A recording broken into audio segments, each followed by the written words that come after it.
Amy from Nail Polish Baby 90 and welcome to today's video. Today I'm here with Forgotten Polishes. I'm really ramping up this series into the new year here in 2021. I'm determined to get every polish in my collection swatched in a beautiful swatch. I have some that are like old swatches that we need to redo. I have some polish that I have no swatch photos for at all. And that is the purpose of this series, to give some underloved polishes some love. I'm not sure what I feel about this purple lip. I went into my filming session today very confident, and the longer it's gone on, the more I'm feeling really self-conscious about it. So hopefully it looks okay and it's not over my teeth and my face. I'm just going to carry on blindlessly, and let's get going. Let's stop talking about the lip. That's all I can think about now. I have two from Essie, and I believe these came out in the same collection. So the first one that we have is called Strut Your Stuff, and this is a bright blue shade. Both of these are stainers on your nails. That is definitely something to think about in consideration. I think most Essies you can find pretty easily. I don't know, mainstream, I don't feel like we ever really have struggles finding mainstream polishes these days. So hopefully if you do like these, you can still find them. But Strut Your Stuff is this bright blue. Do I wish it had a slightly better formula? Yes. It's really a 2 or 3 coater, but I would really like it to be more of a 3. Does it have the old brush or the new brush? Because that might make the difference. It has the old brush in, and you know what? That really makes the difference, having the wider brush in. It really makes it more, give you a nicer, better application. So maybe with a new, thicker brush, we could make that a 2 coater. The first one there is Strut Your Stuff by Essie. I think this one came out in that same collection. It's called Ruffles and Feathers. It's a beautiful kind of emerald green with maybe a dash of blue in there. The reason again why I don't wear this as much as some of my other ones, because I really do like this colour, is because it is a little bit of a stainer. So you will definitely need to wear a preventative base coat on there if you don't normally wear base coat, just to make sure you doesn't leave your nails bright green at the end of it. This one has a better formula. This is more of a 2 coater opposed to a 2 or 3. Again, I wish I had like a way, like with the Zoya ones, to swap some of these Essies over to the wide brushes, because the wide brush makes everything so much easier. And I think in the UK, we've had the wide brush for a lot longer than the US, is what I'm going to say anyway. So again, pretty shade, just make sure you wear a base coat. So that one there was the Ruffles and Feathers Essie. This next one isn't really a forgotten polish, but it's just in the swatch photo. Like 3 of my nails are broken. I don't know what I was thinking.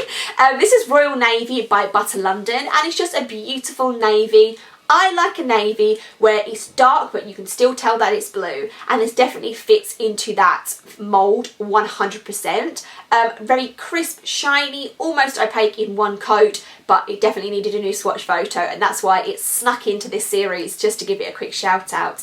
I don't know how easy Butter London is to find anymore. I always used to buy them either online or in TK Maxx. For the longest time you could always get them cheap, and I don't feel like I've seen them around as much recently, so I don't know how easy that would be to get. But that one there was Royal Navy, Butter London. One from OPI, and this one is called Sorry I'm Fizzy Today. This came out in the Coca-Cola collection. At one point I had almost all of the Coca-Cola collection, and I think I was trying to get them all, but the ones that I didn't have I didn't really like, so I was like, why are you forcing yourself to get ones that you don't like? I think weirdly this is the vanilla Coke one. No, maybe it's not. What one could this possibly be? I'm gonna have to Google this now. Stay right there. Maybe it is the vanilla one. But then there also is You're So Vanilla, which looks to me to be the vanilla shade. And then vanilla, You're So Vanilla, Sorry I'm Busy Today, also inspired by vanilla Coke. Weird. I've never tried vanilla Coke. That sounds gross, actually.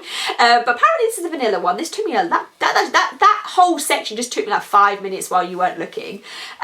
This is a beautiful bright pink. Again, do I wish the formula was slightly better? Possibly. It's a 2 or 3 coater. It gives a nice colour at the end. But yeah, I probably now own better, more opaque pinks than what I did when I very first got this one. But in my OPI collection, you should see there is not a lot of recent ones. They are all really old and nostalgic, and I just can't get rid of them, even if I wanted to. Really pretty. Sorry I'm Fizzy Today, and that is OPI. Wrapping up the video, we have a Icon Pearl Jammin by China Glaze. I do want to say that sometimes polishes come out from China Glaze that are iconic at the time, and then as a couple of years go on, you realise that maybe there's better polishes out there. But I do want to commend them for always kind of putting the foot out there and trying new things. Like, I'm thinking, like, when Ready to Rave came out, everybody went crazy over it. Yes, since then there's been really great neon reds that have kind of put that one to shame, but they were the first. They put themselves out there, and with this pearly, shifty polish, I don't feel like we had this in mainstream collections before Pearl Jammin came out. This takes 3 coats to be opaque. In the world of indies today, is there more opaque polishes that are like this? Yes. But is this still the original and still worth a round of applause? Yes. It's just so shifty and so different with the red flash and the bluey white base. I remember people really struggling to get Pearl Jammin when it first came out because it was just so different. And if you weren't around in nail polish at the time, you might look at this and go like, oh well, Ethereal does similar, or X, Y and Z do similar ones to this.